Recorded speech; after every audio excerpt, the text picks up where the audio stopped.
The music inside Blackstone Hall is the kind that pretends it's a celebration, drums and laughter turned up too loud, as volume can pass for joy.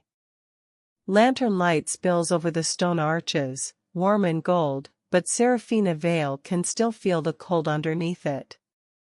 The cold of my eyes. The cold of oaths. 3 days. That's how long she has until she belongs to Alpha Magnus Blackthorn in front of every pack that matters. 3 days until her name becomes a seal on a treaty, her body is a promise signed by bloodlines older than memory. The liquor in her glass is mostly for show. Her wolf burns it away before it can soften anything. But the moment, the weight of being watched, the knowledge that everyone here is measuring her future, makes her head swim anyway. She's dancing when she notices them. Magnus guards aren't subtle, not in a place like this. They stand at the edges of the crowd with their backs to the walls, shoulders squared, hands loose at their sides like they're patient men and not leashed violence. Every few minutes, one of them leans toward a device, murmuring updates as if her breathing needs to be reported. Protect her, they'll say. Make sure she behaves, her wolf corrects, pacing restlessly beneath Serafina's skin. Annoyance sparks. Then something sharper rises with it, an impulse so bright it feels like defiance made physical. Fine. Let them watch. Serafina rolls her hips into the beat with an extra sway and tips her head back as if she's fearless. As if her wedding isn't a countdown. As if she's not a prized daughter in a political cage. If Magnus wants a perfect bride, he should have chosen someone made of porcelain. She isn't. She's midway through a turn when it happens, the prickle.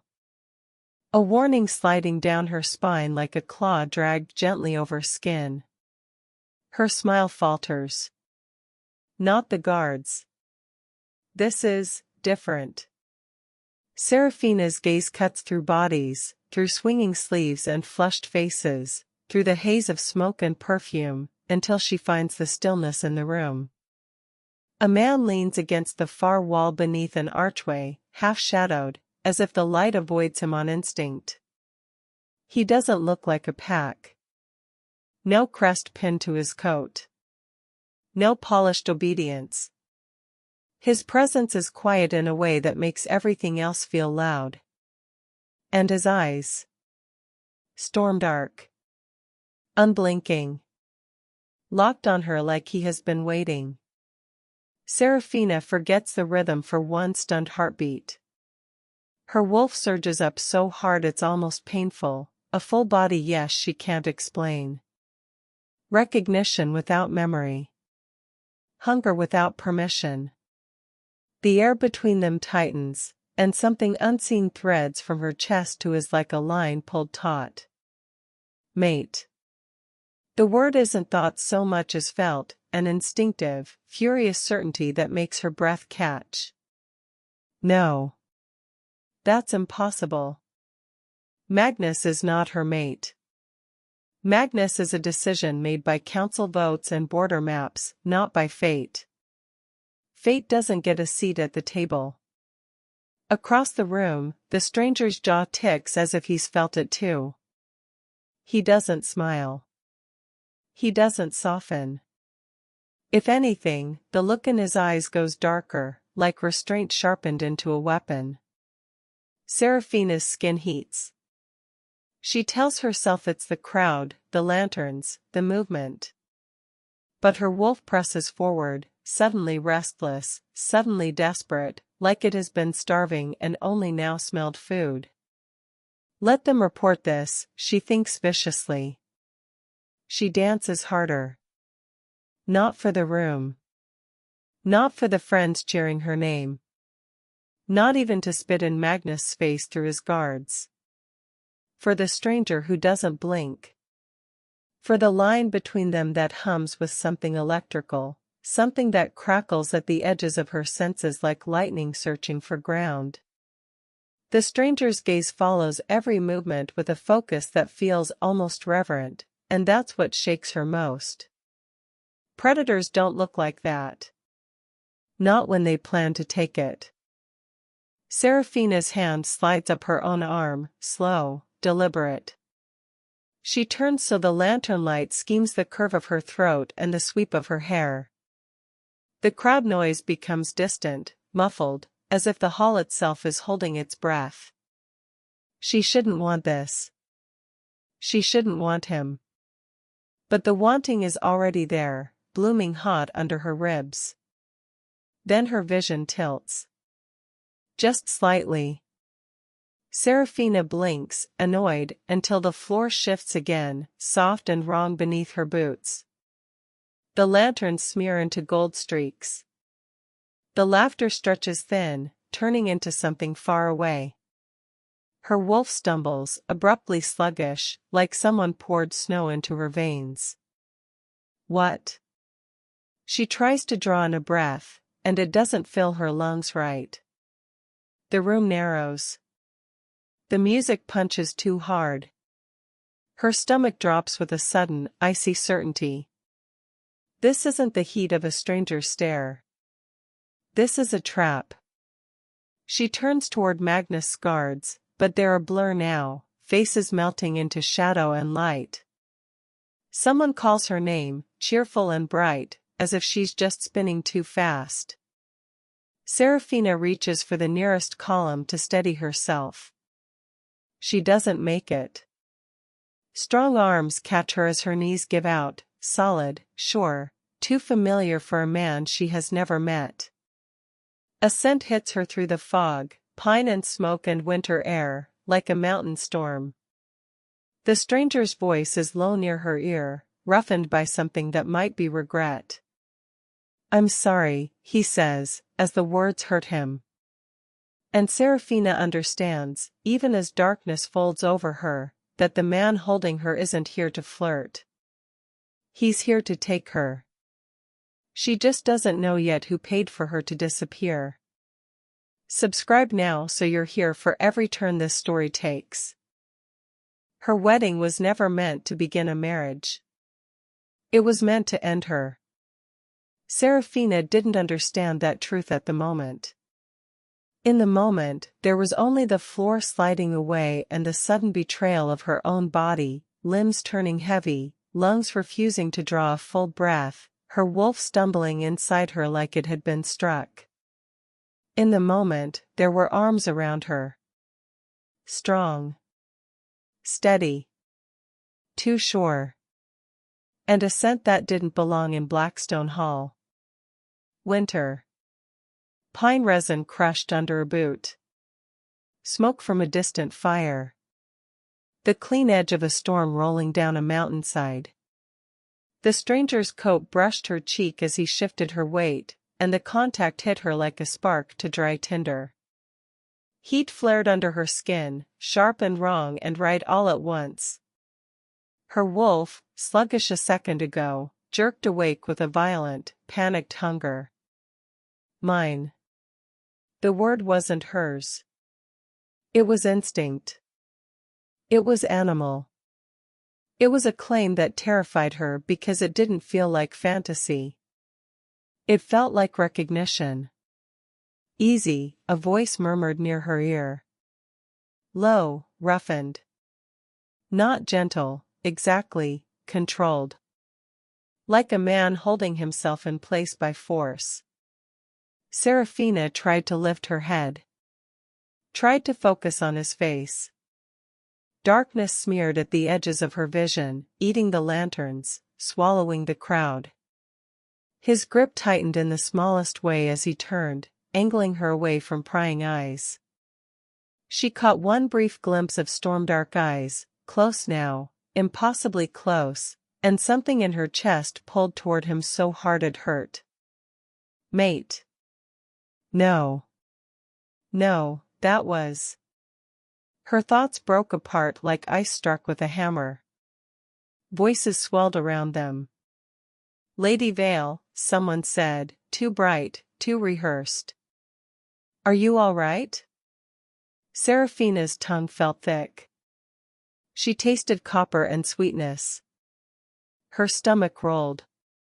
She's had too much, the stranger answered. Calm.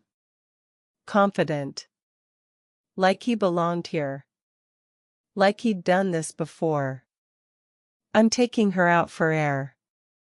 That should have been impossible. Magnus' guards didn't let anyone take her anywhere. They didn't even let her stand alone beside a window without hovering like obedient shadows. And yet, through the fog, Seraphina felt the crowd part. Felt bodies shift aside. Felt the thin, sickening moment of hesitation. Her wolf snarled inside her skull, sluggish rage boiling up through the drug. They're letting him. She tried to reach for one of the guards she recognized, a broad-shouldered man who'd followed her since she was 16. Tried to speak his name. Her mouth didn't cooperate. The stranger's hand slid higher up her back, fingers splayed wide through fabric, anchoring her like she might fall apart. The contact sent another jolt through her, bright and invasive. Her wolf pressed into it, desperate, furious. Don't fight it, his voice came again, quieter this time. For her alone. You'll make it worse. Worse.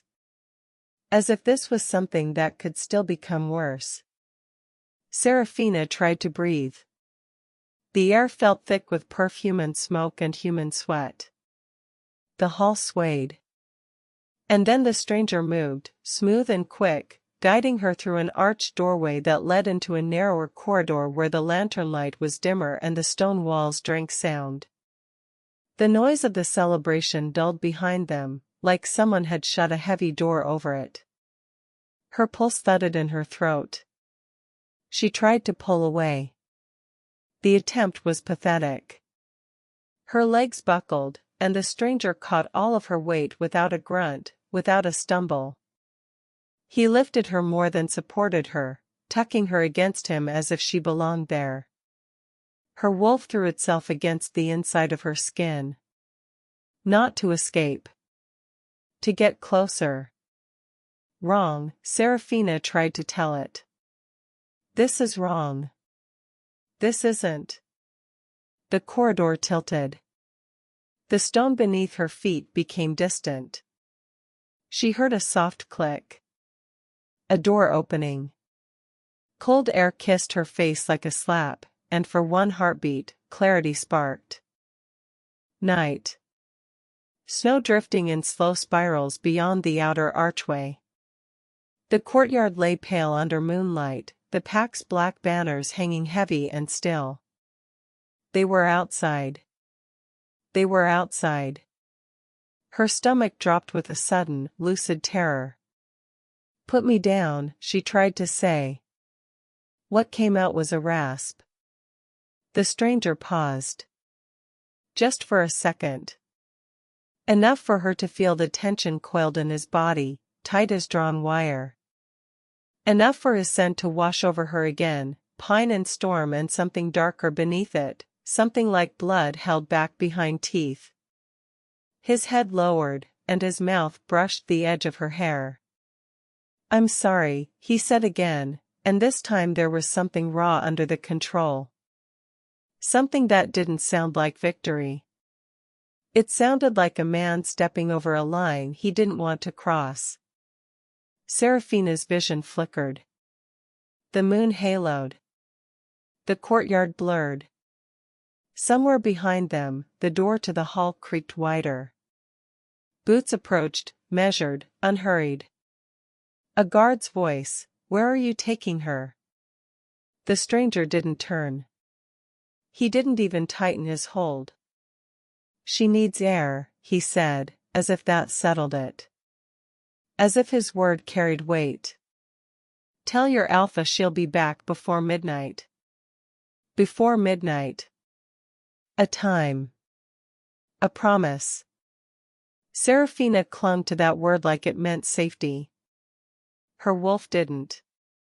Her wolf was snarling now, a low, sick sound of instinctive dread. This isn't air. This is removal.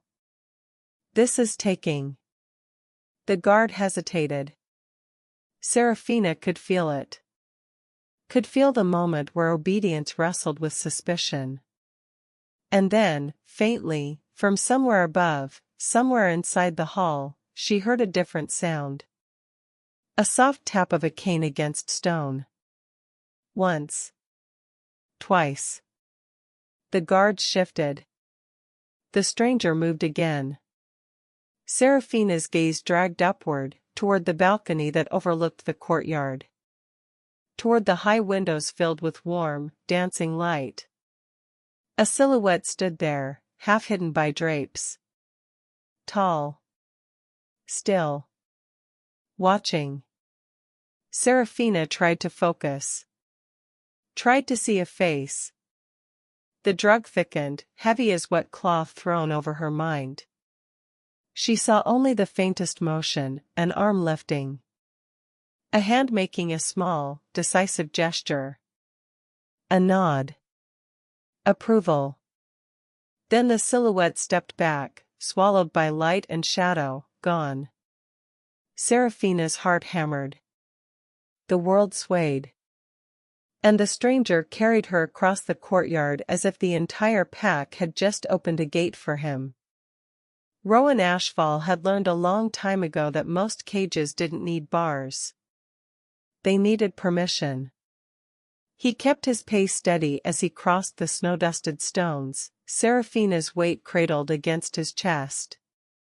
She was warmer than she should have been, heat bleeding through his coat, sinking into him like a brand. Her hair brushed his jaw with every step. Pale strands caught in the night wind. Her scent, wolf and winter berries and something faintly floral, filled his lungs until it felt like breathing became a liability. His wolf pressed forward, restless, furious. Mate. The word hit him like a punch. A sick joke. A cruelty written into flesh. Rowan swallowed hard and forced his gaze ahead. Don't look at her throat.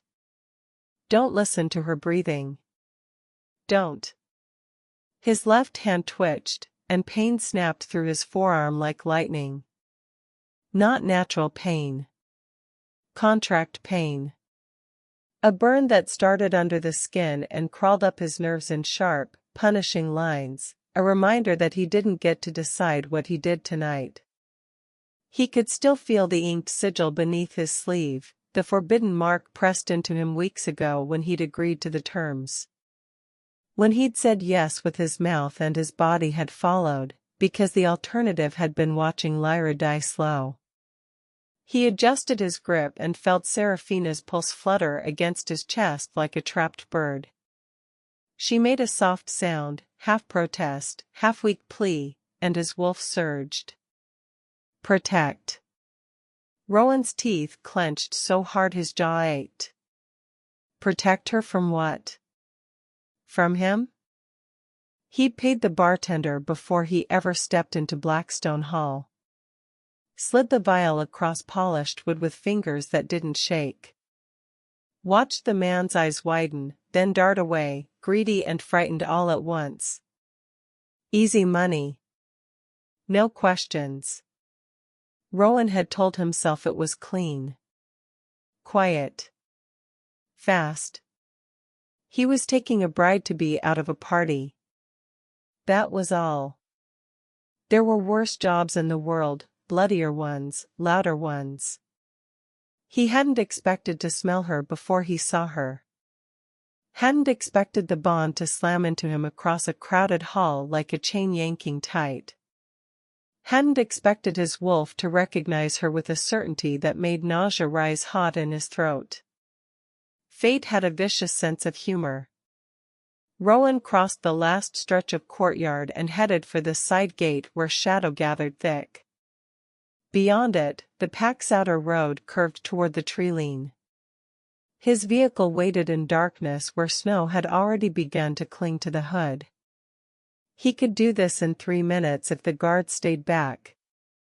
They stayed back. Of course they did. Permission. Rowan's stomach turned. He reached the vehicle and opened the rear door with one hand. Cold air poured in like a warning. He eased Serafina onto the seat, careful despite himself. Her head lolled, lashes fluttering, lips parted as she fought the drug with a stubbornness that would have been admirable if it weren't breaking him open. Her eyes cracked open for a heartbeat. Storm gray. Glassy. Searching. She looked at him like she could see through the shadows in him, like she could drag truth out with nothing but her gaze. Rowan's wolf pressed forward, aching. Serafina's hand lifted weakly and caught the edge of his sleeve. The touch landed like fire. Rowan went still. Pain flashed across his arm again, contract lash, sharp and immediate, as if the magic had sensed the hesitation and snapped a leash. He sucked in a breath through his nose and forced his hand to close over hers. Her fingers were cold. So cold. Don't, she whispered. Barely sound. More breath than word. Rowan's throat tightened. I have to, he said, because it was the only truth he was allowed to give. He pried her fingers loose gently, as if gentleness mattered now. Her eyes fluttered again. Who, she tried. Who sent you? Rowan's gaze cut toward the hall, toward the warm windows and the unseen silhouette that had given a nod like signing a death warrant. He didn't answer. He couldn't. Not yet. He slid into the driver's seat and started the engine. The low rumble felt obscene in the quiet courtyard. Snow spun in the headlights like drifting ash. In the rearview mirror, Serafina sagged into the seat, the last of her strength bleeding out. Rowan tightened his grip on the wheel until his knuckles whitened. His wolf growled, restless and miserable. She's ours. Rowan stared at the road ahead, the tree-line, the darkness, the mountains waiting like teeth. No, he whispered under his breath, voice cracked with something he refused to name. And then he drove. Behind him, Blackstone Hall blazed with lantern light and laughter, a celebration still in full swing, as if the bride hadn't just vanished from the heart of it. As if no one had opened a gate. As if no one had nodded approval. As if Serafina Vale hadn't been delivered into the night exactly as ordered. Rowan drove like the road could swallow him.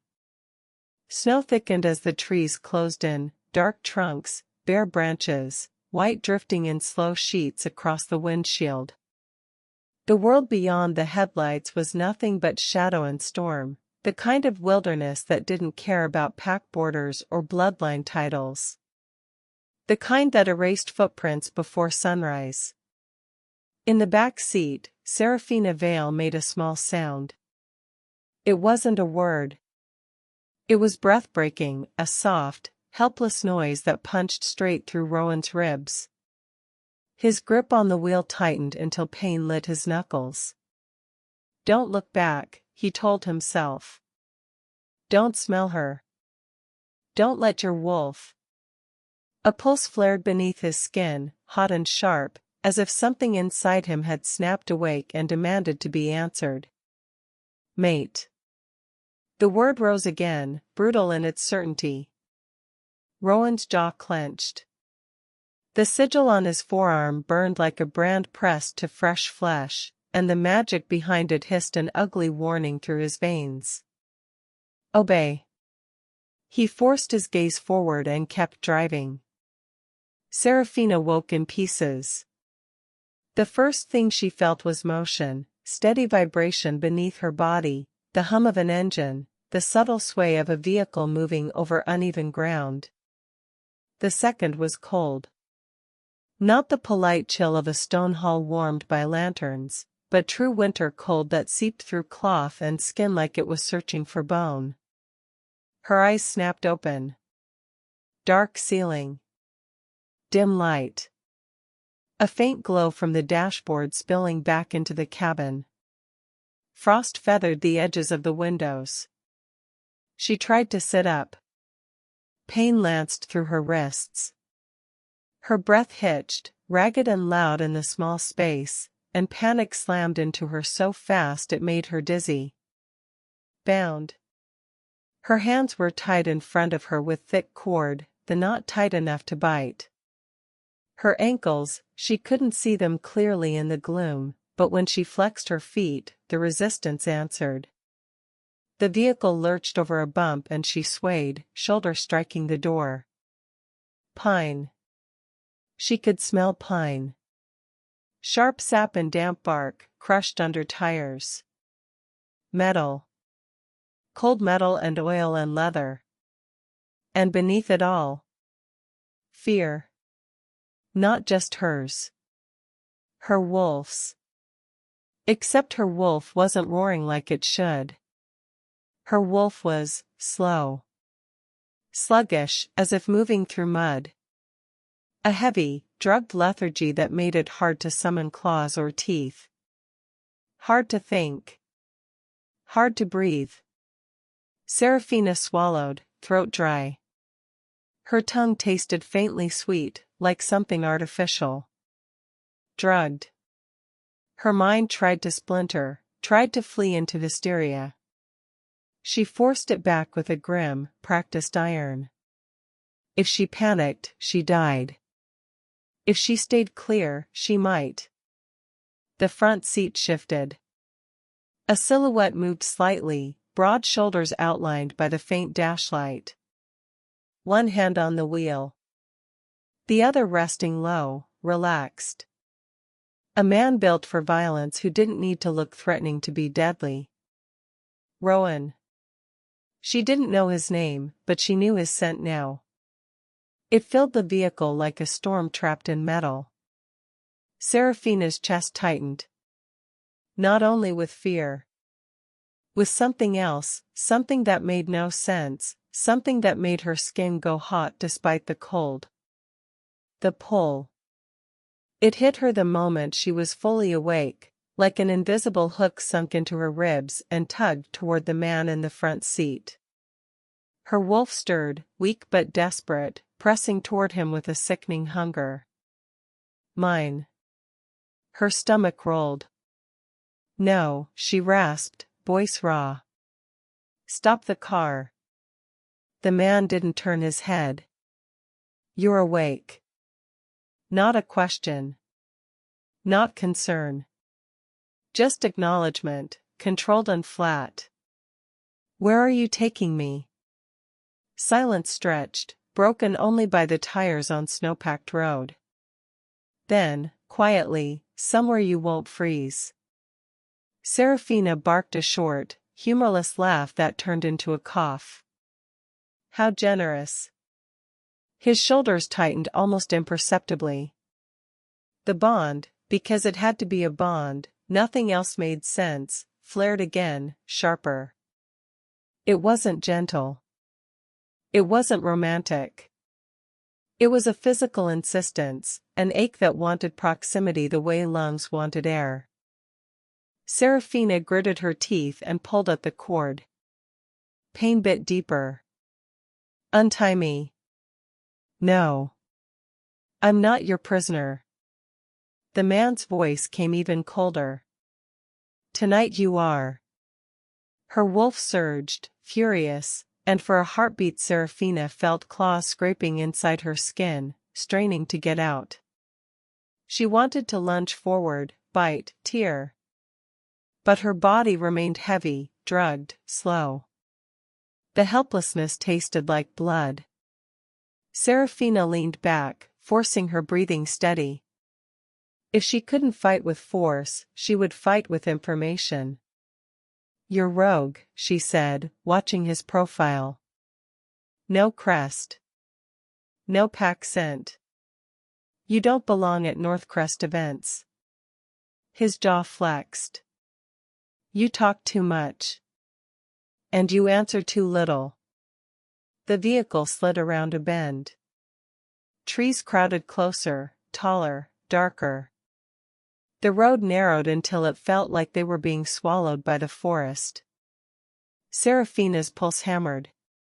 Her gaze dropped to his forearm on the wheel, and she caught a glimpse of something beneath his sleeve when the fabric shifted. An ink-dark mark. A sigil. It looked wrong. Too sharp. Too deliberate. Power prickled across Serafina's skin, familiar in the way forbidden things were familiar, whispered about, outlawed, still used. Her stomach tightened again. Who sent you? She asked, forcing the words through her dry mouth. This time, he answered. No one you can reach. Not an answer. Not proof. But his voice had changed. There was something strained under the control, like he was holding back a truth that burned. Serafina's wolf pressed toward him again, confusion tangling with hunger. The bond didn't care about logic. It didn't care about danger. It only cared that he was near. Serafina shut her eyes hard, fighting nausea. If fate had chosen this, if the universe was cruel enough to hand her a true mate the same night she was stolen, then fate deserved her hatred. The vehicle finally slowed. The road gave way to something rougher, the tires crunching over packed snow and gravel. The trees thinned, and wind began to howl louder, carrying the vast emptiness of higher ground. Serafina's eyes opened. Through the window, she saw mountains, dark ridges under a cloudy sky, pine forests climbing their sides like shadowed fur. No lights. No roads she recognized. Hostile territory. Not neutral land where a ransom could be negotiated. This was a place you brought someone to disappear. Her throat tightened. The vehicle stopped with a soft jerk. Rowan killed the engine. Silence rushed in, thick and suffocating, broken only by wind scraping snow against metal. For a moment, neither of them moved. Then Rowan turned. Lantern dim light from a small cabin ahead caught his face in partial profile as he looked at her, storm-dark eyes, sharp cheekbones, a mouth set like he'd forgotten what softness was. Serafina's wolf surged so hard it nearly made her gasp. His eyes flicked briefly to her bound hands, then away as if looking their hurt. Get out, he said. She stared at him. You tied my ankles. He didn't respond. He stepped out into the snow, shut his door, and came around to hers. When he opened it, cold air poured in like a blade. Serafina shivered violently, teeth clicking. Rowan's gaze tightened. Move, he repeated, and there was something under it, impatience, yes, but also, something like instinctive urgency. Like he needed her out of the vehicle and near shelter before her body could decide to betray her again. Serafina scooted forward as best she could. The ties around her ankles forced her into awkward, hopping steps. Humiliating. Rowan watched her struggle for exactly 2 seconds. Then he cursed under his breath and lifted her. Not bridal. Not gentle. Efficient. Like carrying her was a necessity he resented. Except his hands were careful where they gripped her, one arm under her knees, the other braced at her back. His hold was secure in a way that made her body react traitorously, warmth sliding through her veins. Her wolf pressed into him with a needy, furious sound. Rowan's breath hitched. For a heartbeat, his eyes met hers. And Serafina saw it, the war inside him. The pull he was fighting. The panic he didn't want to show. Mate. The certainty landed again, brutal and undeniable. Serafina's throat tightened. What are you? His jaw clenched. Cold, he said, and carried her toward the cabin. Inside, the air smelled of old wood and smoke. A single lantern burned on a table, throwing amber light over rough-hewn walls. The cabin was small, one main room, a narrow back door, a shadowed corner that might be a sleeping area. No warmth yet. Just the promise of it. Rowan set her down on a chair and stepped back as if distance was safer. Serafina tested her wrists again. The cord held. She lifted her chin. Untie me. No. Why bring me here at all? Her voice sharpened, forced steady. If you wanted to kill me, you could have done it in the woods. A flicker crossed his face, so fast she might have missed it if she wasn't watching like prey. Something like pain. Rowan turned away, shoulders tense, and started building a fire with swift, practiced motions. Wood stacked. Flint struck. Sparks snapped to life. Serafina watched his hands. Strong hands. Steady hands. Hands that had caught her when she fell. Hands that had tied her. Hands that. Stop. Her stomach rolled with anger at herself. The fire began to crackle. Warmth slowly seeped into the room. Rowan reached into a cabinet, pulled out a first aid kit so worn it looked like it had lived through war. He set it on the table. Then, without looking at her, he said, "Your wrists are bleeding." Serafina glanced down. She hadn't felt it through the panic, but the cord had rubbed skin raw. Small lines of blood marked her pale hands. Rowan's jaw tightened again, and for a second he looked like he might say something, an apology, a curse, a confession. Instead, he knelt in front of her with the kit. Serafina stiffened. "Don't touch me." His eyes lifted, dark and sharp. "Then stop bleeding." The bluntness should have enraged her. Instead, it grounded her. Rowan opened the kit and pulled out antiseptic, bandages.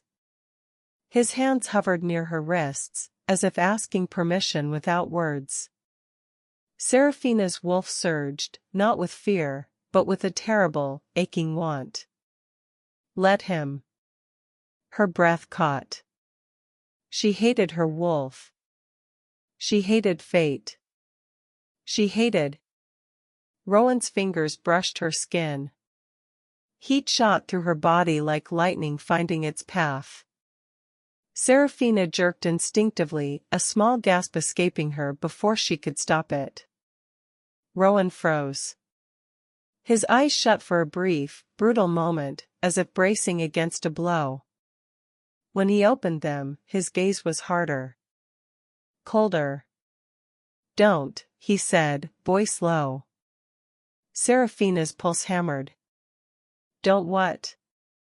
He didn't answer. He cleaned her wounds quickly, efficiently, like tending her was a job he could survive if he didn't feel anything while doing it. But the bond didn't allow numbness. It pulsed between them with every breath. It tightened whenever he leaned too close. It burned whenever he pulled away. Serafina's confusion twisted into anger. "This is insane," she whispered. "You feel it too." Rowan's hands tightened around the bandage roll until it crumpled. "No. A lie." His wolf rumbled beneath his skin, almost audible in the room. Serafina's wolf answered with a weak, yearning whine. Rowan's eyes flashed, pain, rage, something like fear. "Don't say it," he snarled. Serafina's throat tightened. "Mate." The word landed like a match thrown into oil. Rowan went still. The lantern flame wavered. The fire cracked louder. And then Rowan turned his head slightly, as if listening to something far away, something only he could hear. Pain flashed across his face, sudden and sharp. He sucked in a breath through clenched teeth. Seraphina saw it, the way his forearm twitched. The way his shoulders locked.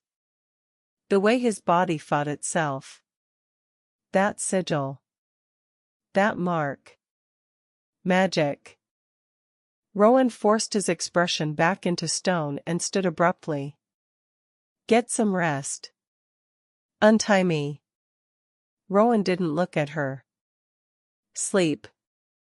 The command hit her like a shove, not magical, not alpha dominance, but something instinctive, deep, like her wolf recognized his voice even as it resisted him. Seraphina's teeth clenched. I'm not yours to command. Rowan's laugh was short and bitter. Neither are you his. The words slipped out before he could stop them. Seraphina went very still. Who? Rowan's back stiffened. Silence stretched, thick and heavy. Seraphina's pulse hammered. Who is his? She demanded. Rowan turned partially toward her, his face lit by firelight that made his eyes look almost black. If you're smart, he said, voice dangerously controlled, you'll stop asking questions you don't want answered. Seraphina stared at him, ice in her veins. I want everything answered. Rowan's gaze held hers for one long moment. Then he walked away, disappearing into the shadowed back of the cabin. And Seraphina realized something with cold clarity. He wasn't just holding her captive. He was holding himself together. It took hours for her wolf to shake the last of the drug. Minutes crawled by while Seraphina sat bound in the chair, listening to the wind scrape the cabin walls, listening to the fire breathe, listening to Rowan's footsteps in the back room, measured, restless, caged. Eventually, she heard him move toward the cabin's far side. A door creaked. Cold air rushed in briefly, then cut off. Seraphina's heart kicked. He's outside. She tested her bindings again, wrists aching, fingers numb. Her eyes darted around the room. The back door. A coat hung near it. A knife lay on the table beside the first aid kit. Rowan's knife. Seraphina's pulse hammered. She didn't think. Thinking was too slow. Fear was faster. She lunged forward awkwardly, chair scraping, and hooked the knife handle with her bound hands. The blade clattered to the floor. She scooped it up with shaking fingers and sawed at the cord around her wrists, biting back a cry as it scraped raw skin. The rope gave. Her hands freed. She hacked at the ankle ties next, breath coming fast, the cabin too quiet, the wind too loud. Finally, she was loose. Seraphina grabbed the coat and shoved her arms into it, not caring that it smelled like Rowan, storm and smoke and pine. The scent wrapped around her like a curse. She opened the back door.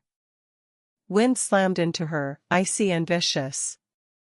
Outside, the world was white and dark, the snow reflecting faint moonlight. Trees crowded close, and beyond them mountains rose like black teeth. Seraphina ran. Her boots sank, heavy in fresh drift. Cold bit her lungs. The world spun with disorientation, but she forced her body forward. Just get distance. Just get. Pain hit her like a fist. Not in her muscles. Not from cold. Inside her chest. A sudden, crushing pressure, like invisible hands squeezing her ribs. Serafina stumbled, gasping. Her wolf screamed. The bond flared, molten hot, and then turned vicious, like a chain snapping taut and yanking her backward.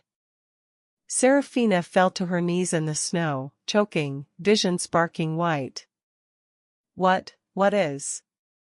She tried to crawl, dragging herself forward, but the pressure worsened. Her heart hammered erratically. Her stomach rolled. Her limbs turned heavy, as if the drug had returned with claws. Her wolf wasn't just afraid now. Her wolf was in agony. A sound tore out of Serafina's throat, half sob, half snarl. And then she felt it. Not just her pain. His. A raw, distant echo through the bond, like hearing someone scream through water. Serafina's head snapped up. She couldn't see the cabin clearly through the trees, but she felt Rowan, felt him like a second heartbeat in the world, felt him drop hard, as if whatever was crushing her was crushing him too. Distance. It's the distance. The bond didn't just want closeness. It demanded it. And it punished separation like betrayal. Serafina's vision narrowed to a tunnel. Spots danced in front of her eyes. Her hands clawed at the snow, desperate for air. She was going to die out here. So was he. Panic surged. Serafina forced herself up, staggering, and turned back toward the cabin, every step like walking through knives. The pressure eased fractionally the closer she got, as if the bond relented only when she obeyed. By the time she burst through the door, she was shaking violently, breath tearing, face wet with ice and tears she didn't remember shedding.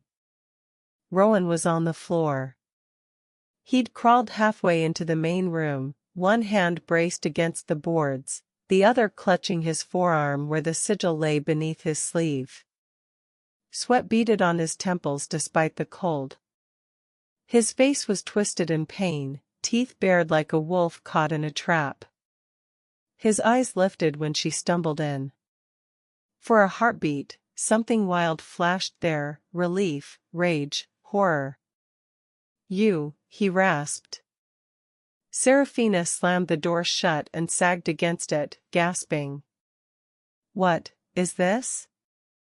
Rowan's breath came in harsh bursts. "You ran." "Yes." His laugh was broken. "Don't do that again." Serafina's voice shook with fury. "You don't get to tell me what to do." Rowan dragged himself upright, leaning heavily against the table. His face was pale beneath the stubble shadowing his jaw. "Apparently," he said hoarsely, "I do." The bond hummed between them now that she was back inside, still hot, still wrong, but no longer crushing. Serafina stared at him, shaking. "It tried to kill me." Rowan's eyes darkened. "It tried to kill us."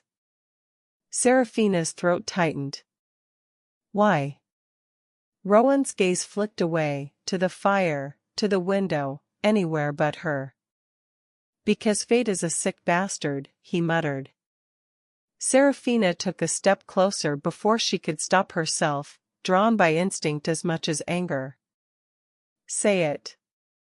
Rowan's jaw clenched. "No." "Say it," she demanded, voice raw. "If you're my mate, say it." Rowan flinched as if she'd struck him. His wolf surged under his skin, a low rumble that made the hairs on Serafina's arms lift. Rowan's eyes snapped up to hers. "Yes," he said, voice like gravel dragged over stone. "I feel it." The words dropped heavy into the room. Serafina's chest tightened with a sick, twisting mix of relief and horror. Her true mate. A rogue. Her kidnapper. And her body, her wolf, responded as if this was salvation. Serafina swallowed hard. Then why are you doing this? Rowan's expression shuddered. Because I don't have a choice. Everyone has a choice. Rowan's laugh was bitter enough to taste. Spoken like someone who's never had their choices carved out of them. Serafina's gaze snapped to his forearm. That mark. Rowan's eyes hardened. Serafina stepped closer. Show me. For a long moment, he didn't move. Then, slowly, like every motion cost him, Rowan pushed his sleeve up. The sigil beneath it was ink-black and jagged, etched into his skin in a pattern that looked like a chain wrapped around bone. It wasn't just a mark. It was magic. Forbidden. Violent. Alive. Serafina's wolf recoiled, recognizing the threat. What is that?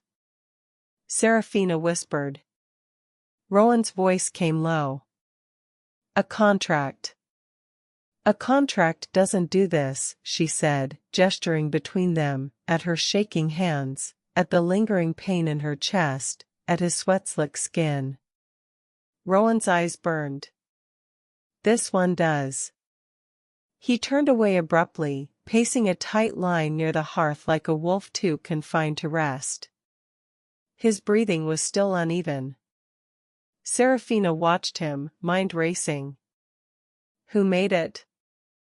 Rowan's hands fisted. Stop. No. Rowan whirled, eyes flashing. You don't want to know.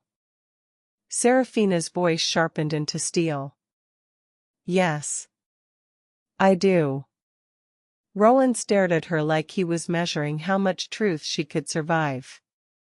Then he looked past her, toward the wall, toward nothing, and his voice dropped. He hired me. Serafina's pulse spiked.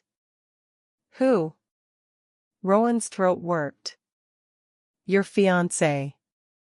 The words hit like a blade in the ribs. Serafina went still. Magnus? Rowan's eyes didn't flinch. Magnus Blackthorne. The room seemed to tilt. Serafina's mind rejected it instantly, violently. No, her voice cracked. He wouldn't. Rowan's laugh was short and humorless. Wouldn't what? Use you? Serafina's nails dug into her palms. He's alpha. He needs me alive too. To marry?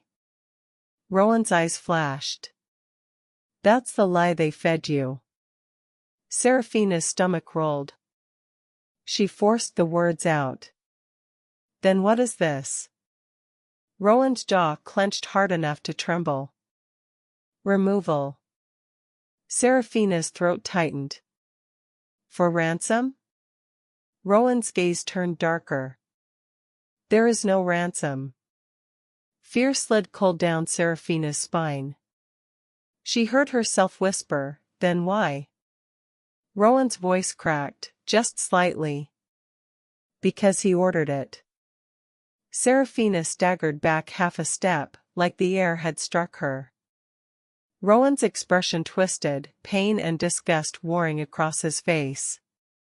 He dragged a hand down his mouth, eyes squeezing shut for a heartbeat. I didn't know, he said hoarsely. Not at first. Not the whole thing. Serafina's pulse hammered.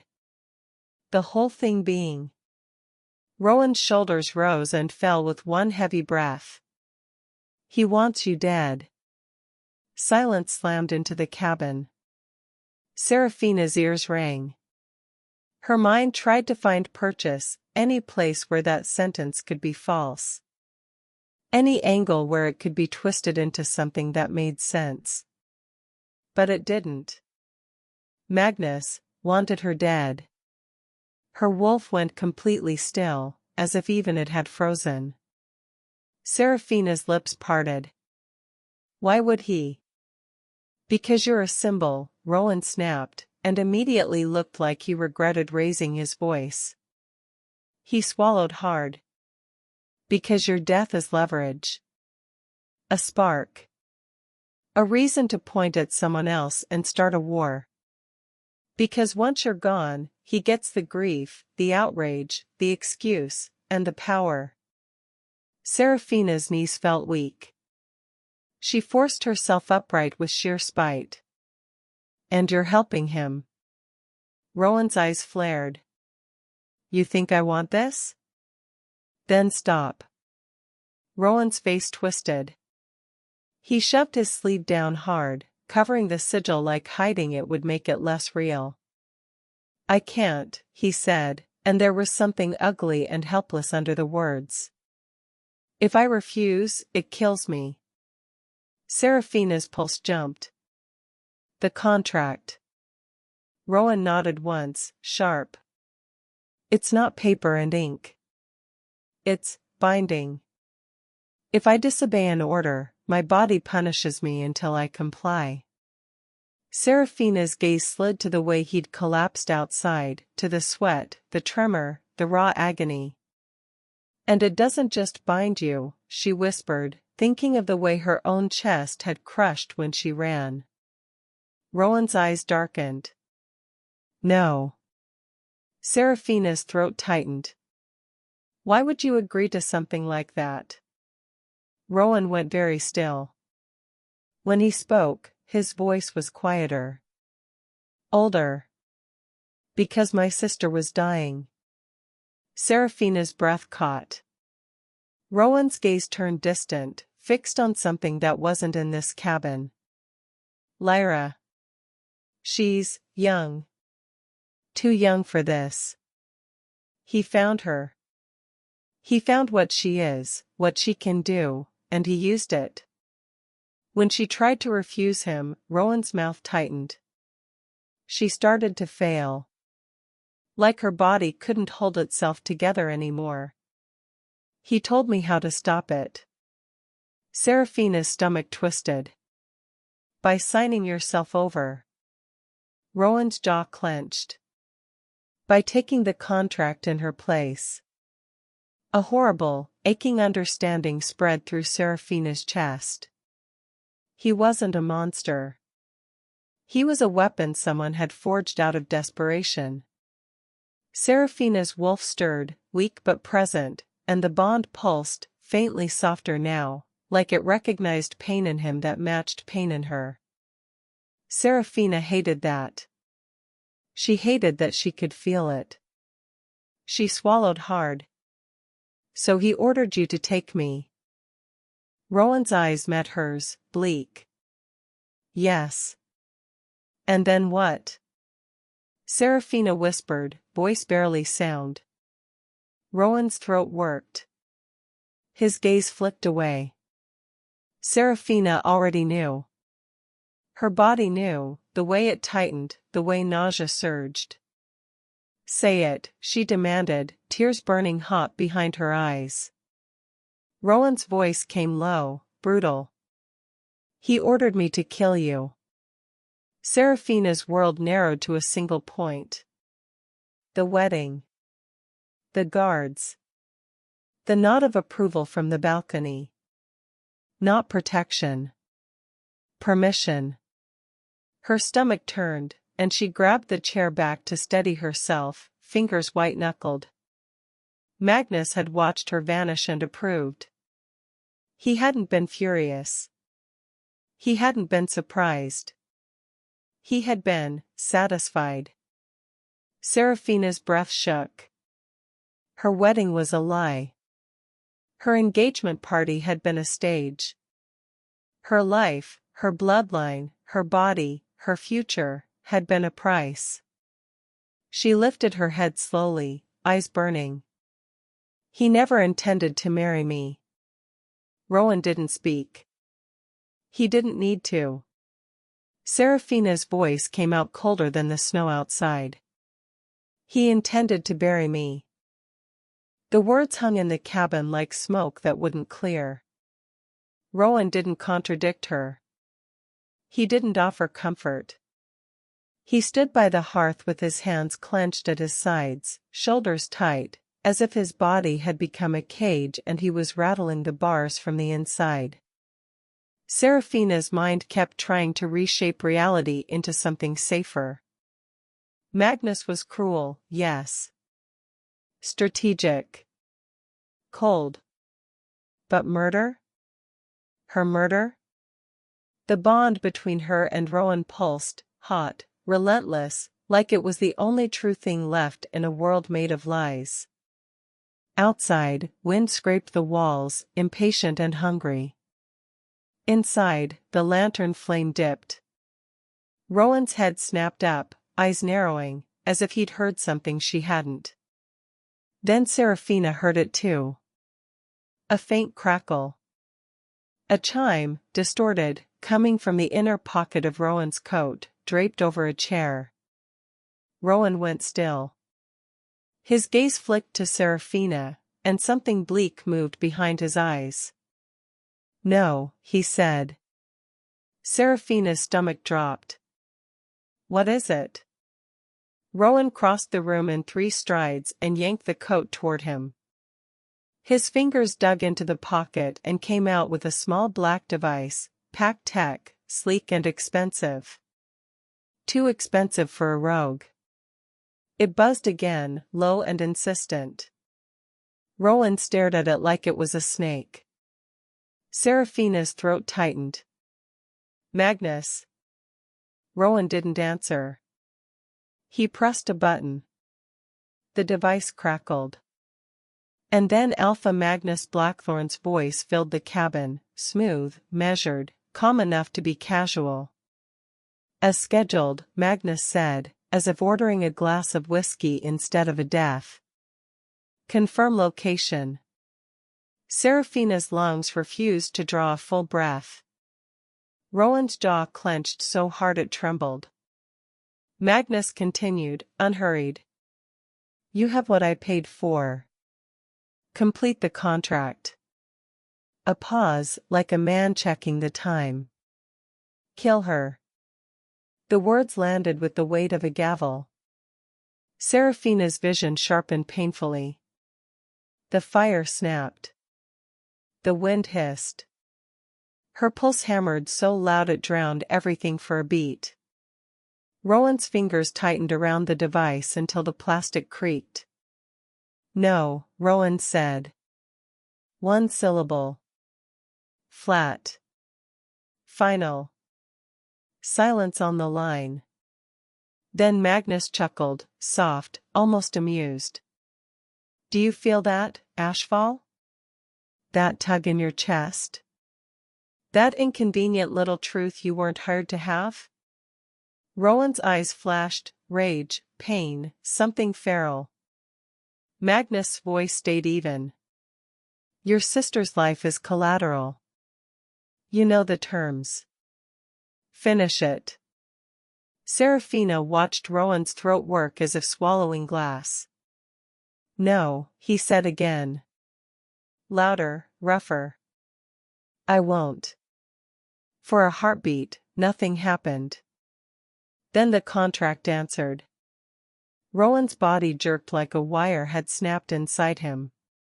He doubled over, a strangled sound tearing out of him. The device fell from his hand and clattered across the floor. Serafina lunged forward instinctively, catching his shoulder.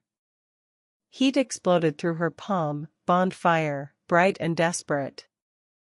Rowan convulsed, muscles locking. His skin flushed hot, then went suddenly pale. Sweat beaded on his brow in seconds. Rowan.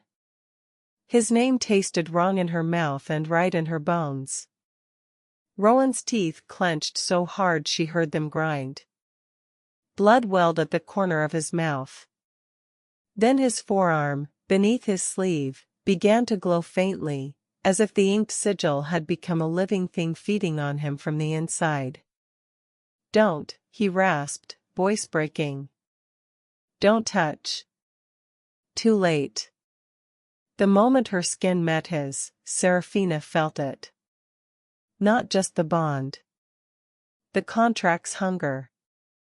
It lashed through Rowan's nerves like fire, and the echo of that pain flickered through the mate bond into her own chest, an ugly, sick pressure that made her stagger. Rowan pitched forward, catching himself on the table, shaking violently. Fever took him with terrifying speed. His breath came in sharp, uneven bursts. His eyes rolled briefly, whites flashing as he fought to stay upright. The cabin blurred at the edges of Seraphina's vision, not from drugs this time. From the bond screaming. Rowan was dying. Because he chose her. Seraphina grabbed his face, forcing him to look at her. Rowan. Listen to me. His pupils were blown wide, dark as midnight. He tried to speak. A seizure stole the attempt. His body seized, hard and brutal, and Seraphina caught him as he fell, her knees hitting the floor with him. The wooden boards were ice under her skin. Stop, she whispered, to the magic, to fate, to Magnus, to everything. Stop. Rowan's fingers clawed weakly at his sleeve, dragging it up. The sigil was fully visible now, ink-black chains wrapped around his skin, pulsing with a faint, poisonous light. It looked less like a mark and more like a parasite. Seraphina's mind snapped into motion. A contract. An order. Obedience enforced through bodily collapse. Magnus didn't need to be here. He didn't need to lift a hand. He could kill from miles away with one sentence. Seraphina's chest tightened. She tried bargaining first because bargaining was how her entire life had been run. Rowan, she said, gripping his shoulders, voice steady even as her hands shook. We can make a deal. We can trade something else. Lyra, your sister, there has to be another way to keep her safe. Rowan's eyes found hers, glassy with fever. There isn't. Seraphina swallowed hard. Then we run. Together. We go farther, past pack borders, past everything. Rowan's mouth twisted with something like agony. Distance, he rasped. Kills. She had learned that already. Escape was poison. Separation was agony. Fate refused to be denied. Seraphina's breathing hitched. Her mind reached for violence instead. Then we confront him, she said, forcing steel into her voice. We bring witnesses. We expose the magic. Rowan's eyelids fluttered. Blood bubbled at his lips. He'll kill you before.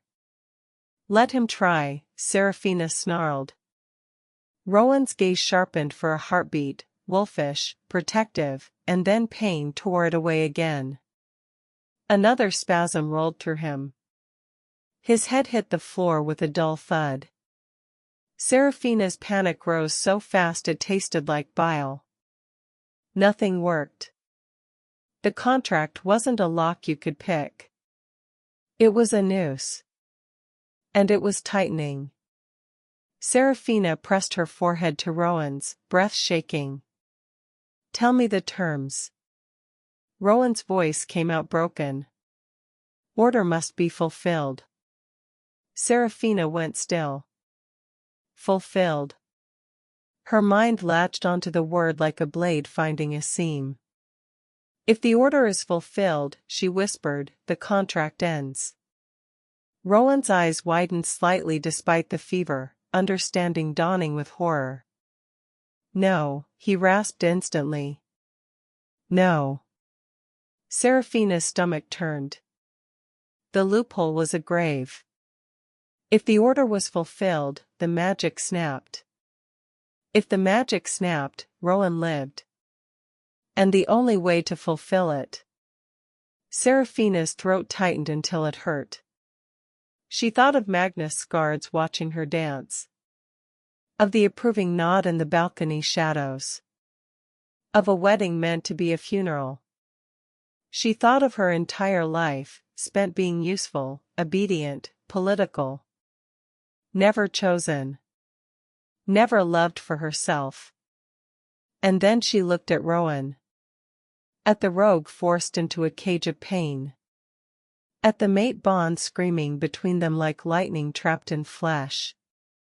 Rowan was dying because he chose her. For the first time in her life, Serafina could make a choice that wasn't assigned to her. Rowan's hand caught her wrist weakly, fingers trembling. "Don't," he whispered.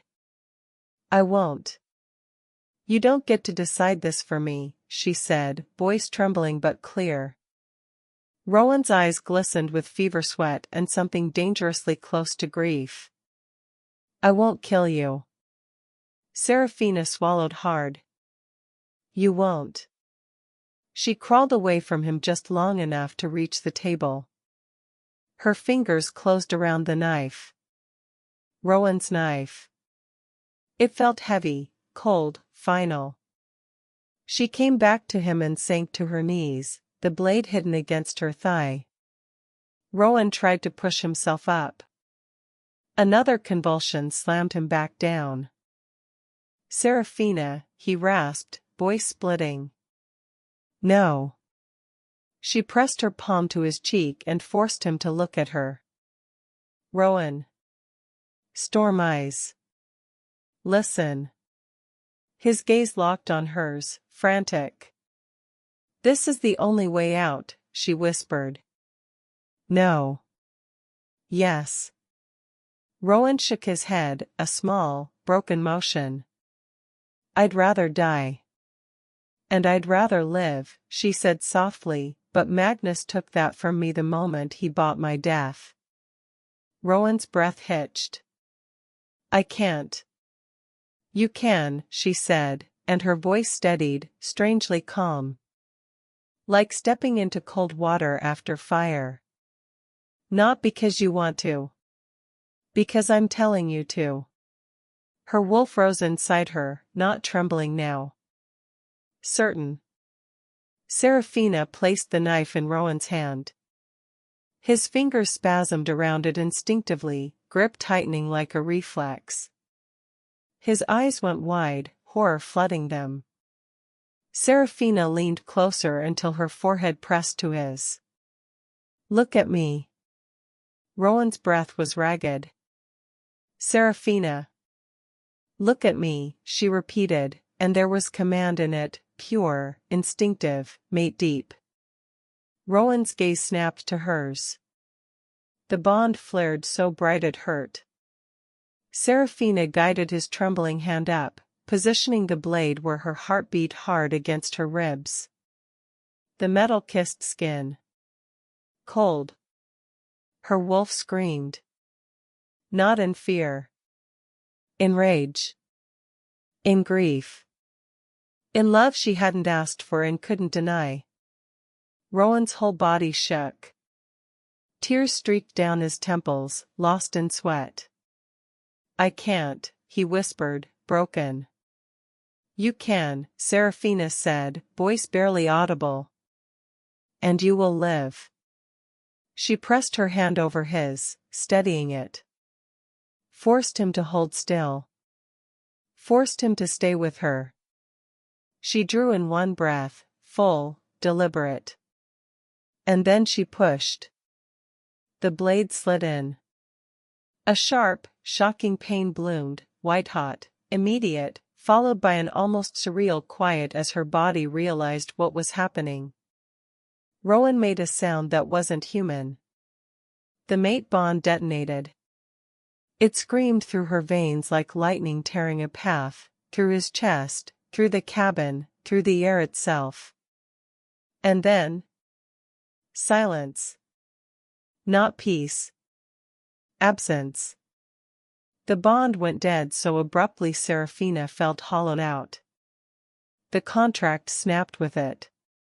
She saw it in Rowan's face, the moment the fever broke, the seizure stopped, the invisible noose loosened. Rowan sucked in a harsh breath like a man surfacing from drowning. Serafina exhaled, trembling, blood warm on her skin. Her vision dimmed. The world tilted. The last thing she saw was Rowan's hand flying to her chest, trying to stop what she had chosen. Serafina, he choked. No, no. She tried to smile. It came out small and sad. Now you're free, she whispered.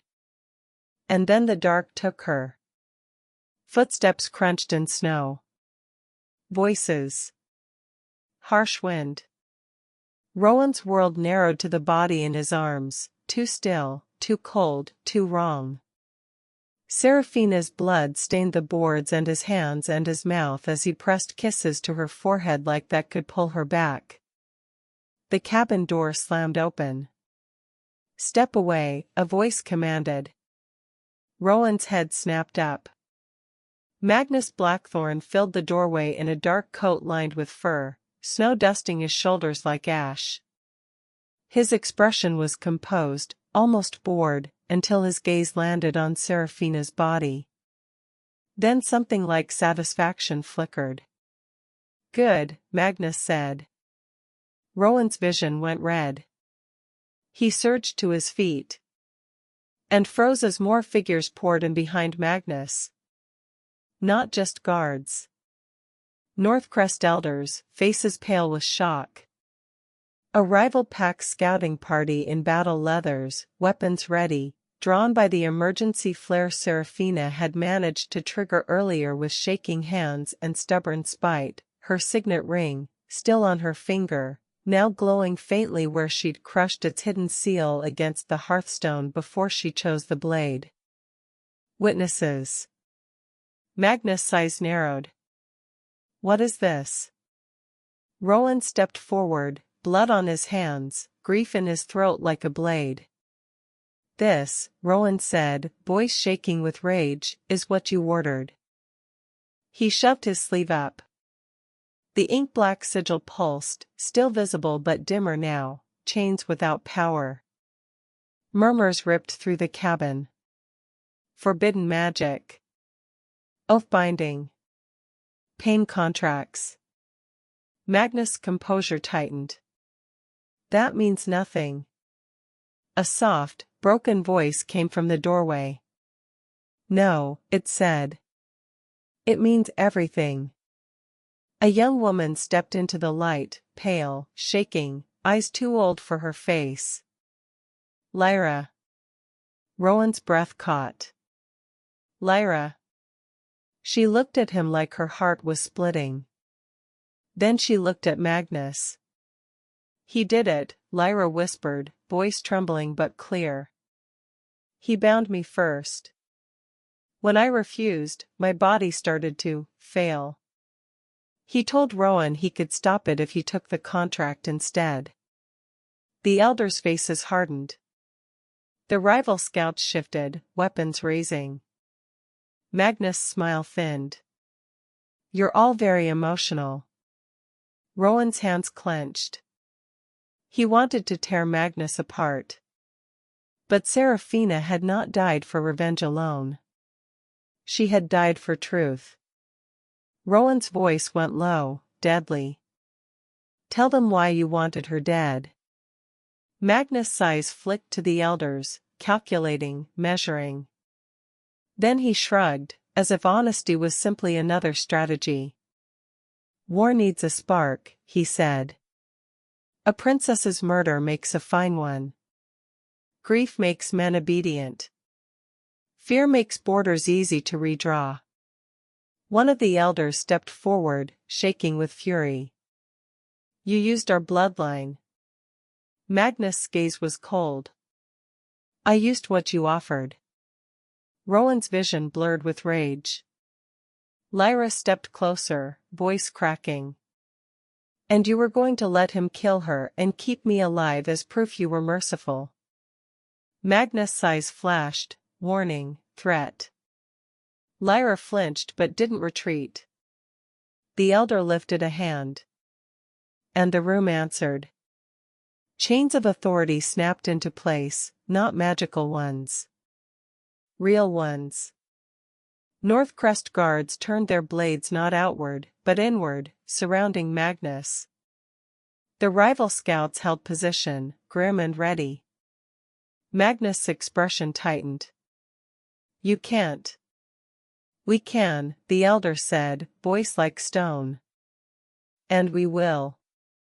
Magnus' gaze dragged once more to Seraphina's body, almost irritated now, like she'd inconvenienced him even in death. Rowan stepped forward until he was close enough to smell Magnus' clean, expensive scent under the snow. You ordered her death, Rowan said. His voice shook. And you ordered mine. Magnus' eyes narrowed. You were a tool. Rowan bared his teeth. Not anymore. The elder's voice cut through the room. For forbidden binding. For attempted regicide of our bloodline. For inciting war. Magnus' mouth opened, fury flashing. A blade slid home. Magnus Blackthorn staggered, shock blooming across his face for the first time.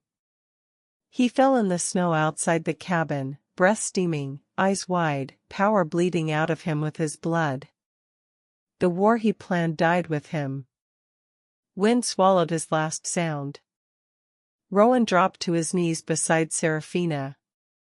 The world felt wrong without the bond humming, wrong without her presence threading through him. He pressed his forehead to hers. Come back, he whispered. Lyra knelt across from him, trembling. Her hands hovered over Seraphina's chest, shaking so hard Rowan thought she'd break. I can, Lyra whispered. I can pull her back. Rowan's head snapped up. Hope stabbed him like pain. Do it. Lyra's eyes filled. It will cost. Rowan didn't hesitate. Take it from me. Lyra shook her head, tears falling. Not from you. From me. My future. What I would have been. Rowan's throat tightened. Lyra. She smiled faintly, devastated. You already gave yours. Lyra placed her palm over Seraphina's heart. Closed her eyes. The cabin's lantern flame flared, then steadied. The air thickened, charged, like a storm gathering in a single breath. Lyra's face went ashen. Her lips moved soundlessly as she poured something unseen into Seraphina, something bright, something final. For a heartbeat, nothing happened. Then Seraphina's body arched sharply as if dragged by a current. She gasped. Air tore into her lungs like a scream. Her eyes flew open, wide, stunned, alive. Rowan made a sound that broke in his throat and collapsed over her like he didn't trust gravity to keep her here. Seraphina's hands, weak, trembling, pressed to his shoulders. Her breath shook. Rowan. And then something flared between them. Not the old bond, warped by contracts, poisoned by orders. A new one. Clean. Hot. Free. It surged through Rowan's chest like sunlight after endless winter. Seraphina's eyes widened as she felt it too. No chain. No punishment. No forced obedience. Only choice. Only truth. Months later, the full moon hung fat and bright over the mountains. Snow glittered like crushed glass across the clearing behind the rebuilt cabin, where lanterns were hung not for spectacle, but for warmth. No elder sat in judgment. No guards stood as walls. No political banners marked ownership. Seraphina stepped into the moonlight with her hair loose, her coat simple, her hands empty of rings. Rowan waited for her at the edge of the clearing, still and quiet, storm-eyed, watching her like the world had finally given him something worth kneeling for. Serafina didn't run. She didn't hesitate. She walked. Each step was hers. Each breath was hers. When she reached him, Rowan lifted his hand as if afraid she might vanish. Serafina caught his fingers and held them to her pulse, steady, living. She looked up at him, moonlight silvering her lashes. "I thought I was stolen," she whispered. Rowan's throat worked. He didn't speak. He didn't need to. Serafina smiled, small, real, fierce. And she stepped into him, forehead resting against his chest, exactly where the bond now hummed like home. She was never stolen. She was found. If this story caught your attention, subscribe and join us for the next chapter.